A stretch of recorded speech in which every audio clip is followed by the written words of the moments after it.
Hola. Bueno, esta semana comenzamos con un tercer libro de la Torá, con el libro Vaikra, con el libro de Levítico, y por supuesto, como corresponde, tenemos la primera parashá que se llama como el libro Parashat Vaikra.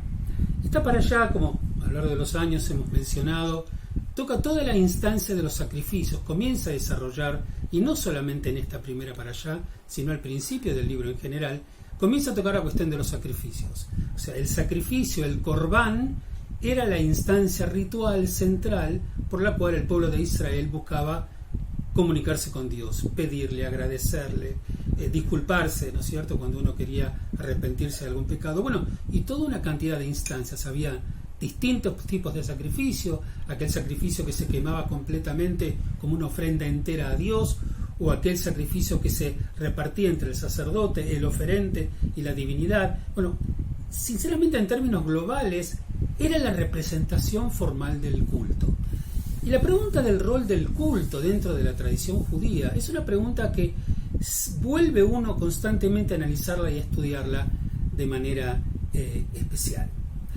Yo quiero tocar un punto que me parece muy importante respecto de esta cuestión, de este perfil del culto, como dijimos recién, en el caso de los sacrificios, que es la forma cultica que el pueblo de Israel desarrollaba en los tiempos bíblicos, ¿no?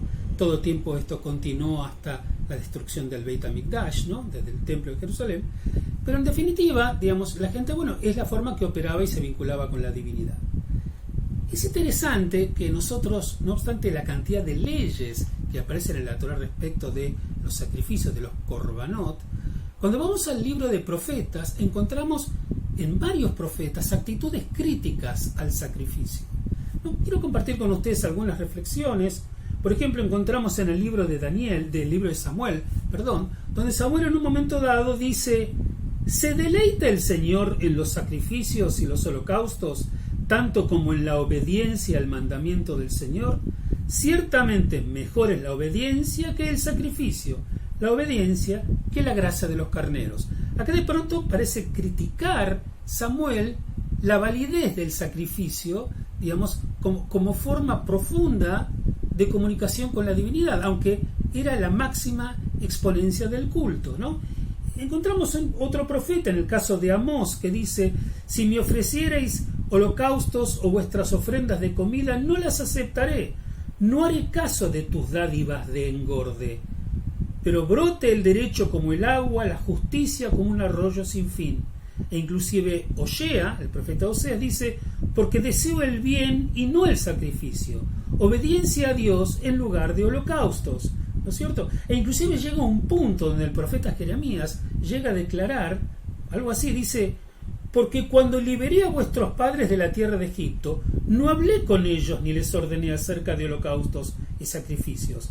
Pero esto es lo que le mandé: cumplan mi mandato para que yo sea tu Dios y tú seas mi pueblo. Camina solo por el camino que te ordeno para que te vaya bien.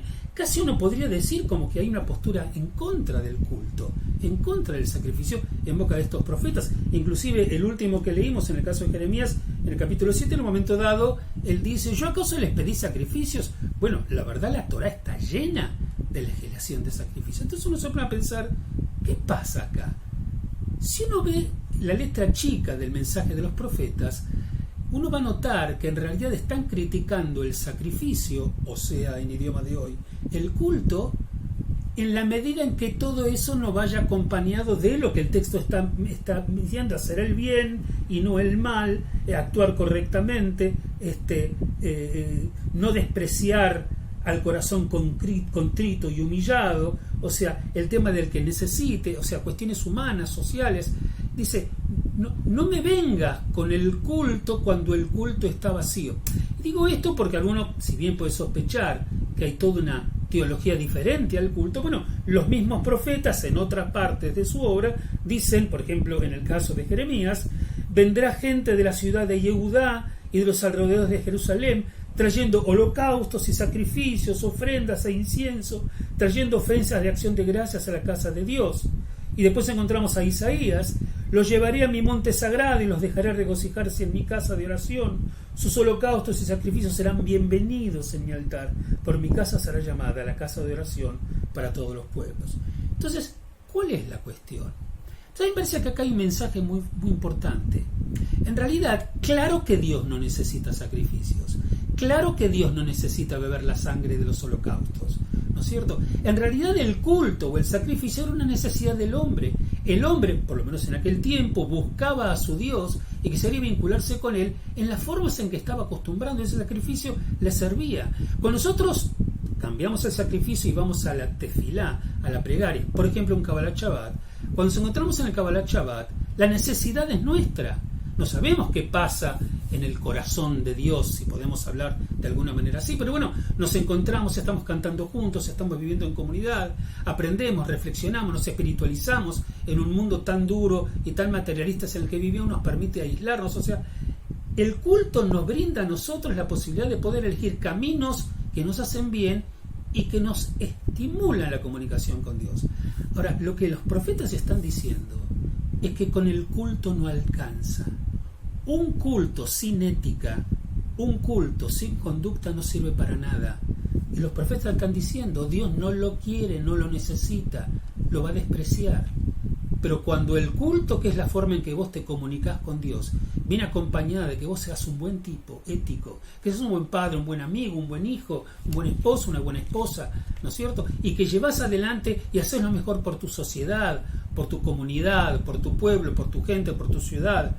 Entonces, buscás comunicarte con Dios en las formas de tu tiempo, en las formas culticas de tu tiempo, y a su vez sos una buena persona que en la práctica cotidiana haces el bien.